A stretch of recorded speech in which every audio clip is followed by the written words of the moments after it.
वज़ीर आज़म नरेंद्र मोदी ने आम आदमी तक तसलसल के साथ किफायती शरह पर तवानाई की फराहमी पर जोर दिया। साबिक वज़ीर आला राबड़ी देवी ने वज़ीर आला को लिखा मकतूब, अपने खानदान की सिक्योरिटी में की गई कमी पर तशवीश का किया इजहार। समाजी खिदमतगार ज्योतिराव फूले के यौम पैदाइश पर उन्हें खास खुलूस व अकीदत के साथ याद किया जा रहा है। और बिहार की श्रेयसी सिंह ने 21वें दौलत मुश्तरका खेलों में भारत के लिए जीता गोल्ड मेडल।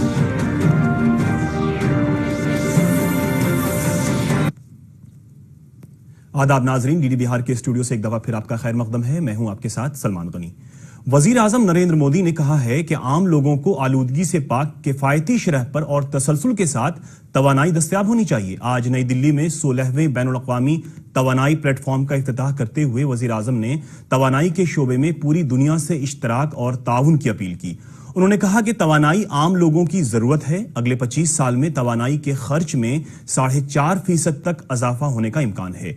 कॉन्फ्रेंस में 42 मुल्कों के वज़राए पेट्रोलियम हिस्सा ले रहे हैं।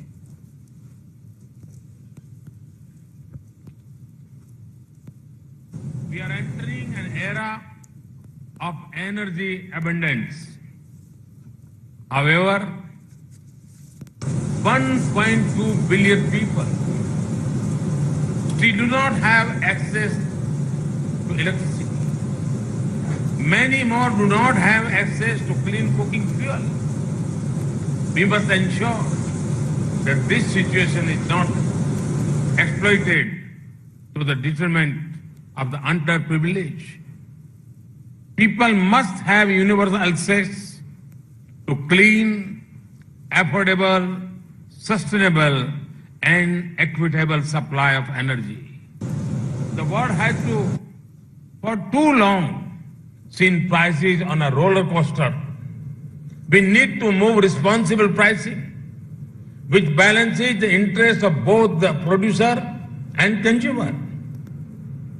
We also need to move to transparent and flexible markets for both oil and gas. Only then can we serve the energy needs of humanity in an optimal manner. If the world has to grow as a whole, there has to be a mutually supportive relationship between producers and consumers. इफ्तिताही तकरीब से petroleum के वजीर धर्मेंद्र प्रधान के अलावा Saudi अरब के वजीर petroleum Khalid अल फालेह और बैनुल-अक़वामी मंच के जनरल सेक्रेटरी हीसुन ज़ियान शेन ने भी खिताब किया। साबिक वजीर आला राबड़ी देवी ने अपने खानदान की सिक्योरिटी में रियासती इंतजामिया की तरफ से की गई कमी पर तशवीश का इजहार किया है। उन्होंने इस सिलसिले में वजीर आला नीतीश कुमार को भी खत लिखा है। आज पटना में नामानिगारों से बातचीत में उन्होंने कहा कि हुकूमत का यह फैसला गैर वाजिब है। उन्होंने कहा कि अगर उनके खानदान के साथ कुछ होता है तो इसकी जिम्मेदारी हुकूमत पर होगी।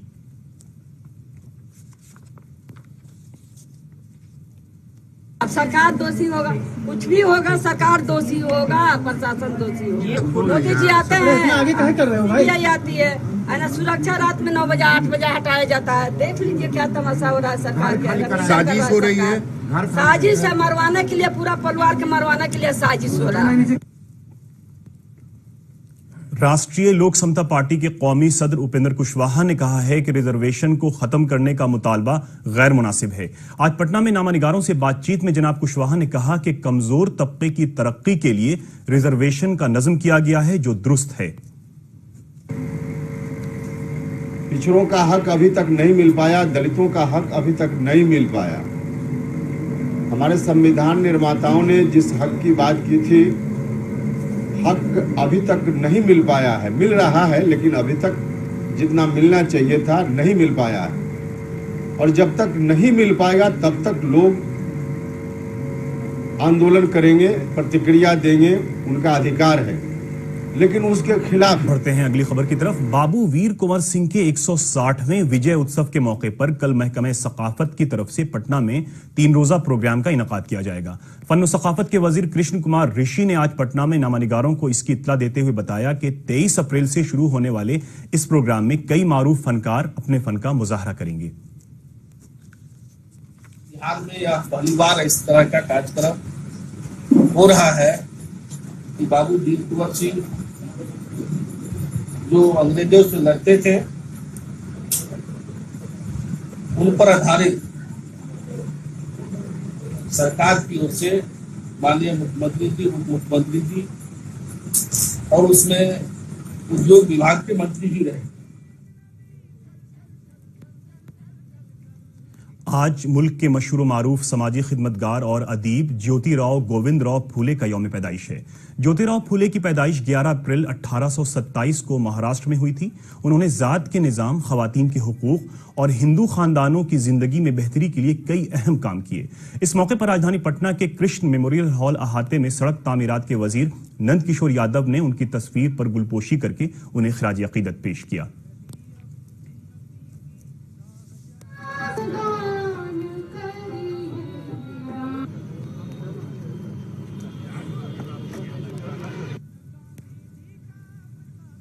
इस मौके पर राष्ट्रीय लोक समता पार्टी ने तालीमी इस्लाह प्रोग्राम उपहार के तहत कस्तूरबा गांधी गर्ल्स स्कूल में तालिबात के दरमियान किताबें तकसीम की। मरकजी वजीर उपेंद्र कुशवाहा ने इस मौके पर कहा कि उनकी पार्टी तालीम में इस्लाह के लिए कोशा है। उन्होंने ये भी कहा कि उनकी पार्टी पूरे बिहार में स्कूलों में किताबें तकसीम कर रही है। ऑस्ट्रेलिया के गोल्ड कोस्ट में मुनक्कद 21वें दौलत मुश्तरका खेलों में भारतीय खातून निशानाबाज और बिहार की श्रेयसी सिंह ने खवातीन के डबल ट्रैप मुकाबले में गोल्ड मेडल जीतकर भारत का नाम रोशन किया।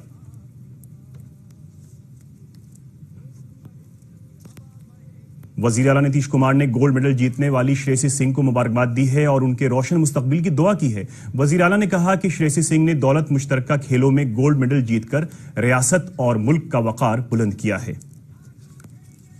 63वें रेल हफ्ते के मौके पर राजधानी पटना में तस्वीर की नुमाइश लगाई गई है। इस नुमाइश में भारतीय रेल के अब तक के सफरनामे से मुंसलिक मालूमात तस्वीरों के जरिए बताई गई हैं। इसमें पहले चलने वाली रेल और रेल कारखाने की झलकियां देखने को मिल रही हैं। इस नुमाइश को देखने के लिए बड़ी तादाद में लोग पहुंच रहे हैं। बांका जिले में वजीर आजम ग्राम सड़क योजना के तहत मरकजी हुकूमत ने 22 आला सतही पुलों की तामीर की मंजूरी दी है। इसकी तामीर पर 1 अरब 4 करोड़ रुपए से भी ज्यादा का खर्च आएगा। रुकन पार्लियामेंट जयप्रकाश नारायण यादव ने अपने 3 रोजा दौरे के दौरान कटोरबा में 2 और चानन में 1 पुल का संग बुनियाद रखा और 7 करोड़ 17 लाख रुपए की लागत से बनने वाले 4 देही सड़क मंसूबों का इफ्तिताह भी किया। इस मौके पर जयप्रकाश नारायण यादव ने कहा कि मरकजी हुकूमत देही इलाकों की तरक्की के लिए कोशा है।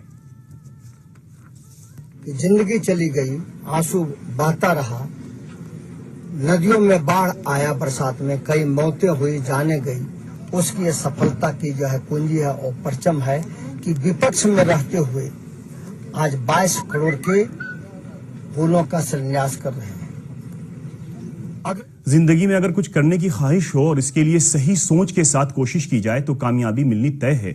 मगरबी बंगाल की कल्पना ने इसे साबित करके दिखाया है।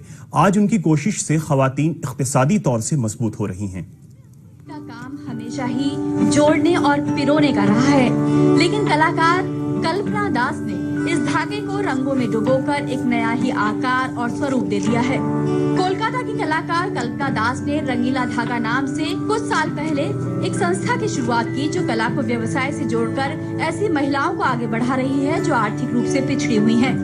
कल्पना कॉलेज के दिनों से ही अपने शौक को कला में बदलने का सपना देख रही थी।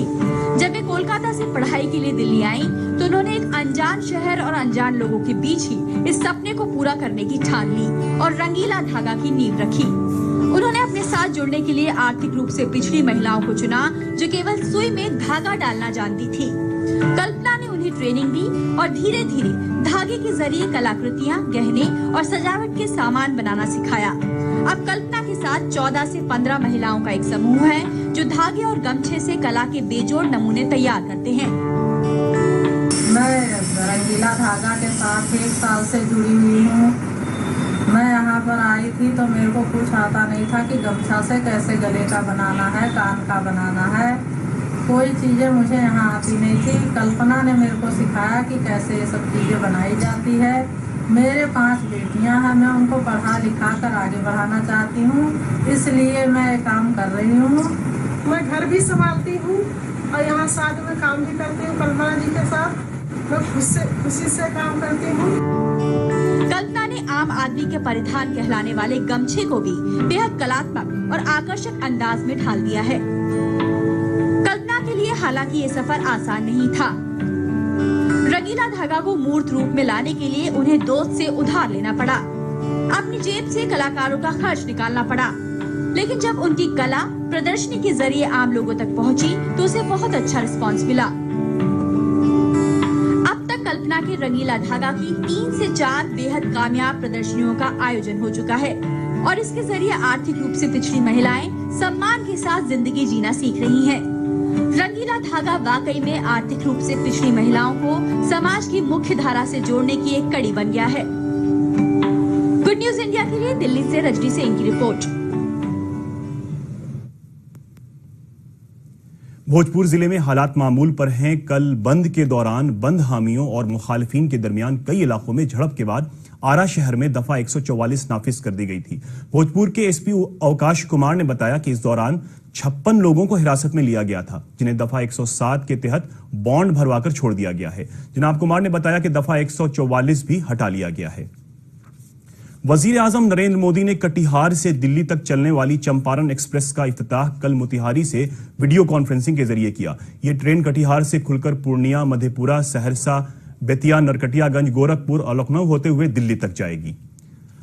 आखिर में खास खबरें एक बार फिर।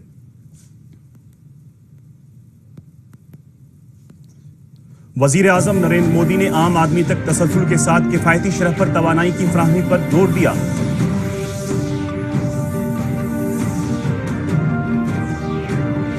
साबिक वजीर आला राबड़ी देवी ने वजीर आला को लिखा मकतूब, अपने खानदान की सिक्योरिटी में की गई कमी पर तशवीश का किया इजहार। समाजी खिदमतगार ज्योतिराव फूले के यौम पैदाइश पर उन्हें खुलूस व अकीदत के साथ याद किया जा रहा है। और बिहार की श्रेयसी सिंह ने 21वें दौलत मुश्तरका खेलों में भारत के लिए जीता गोल्ड मेडल।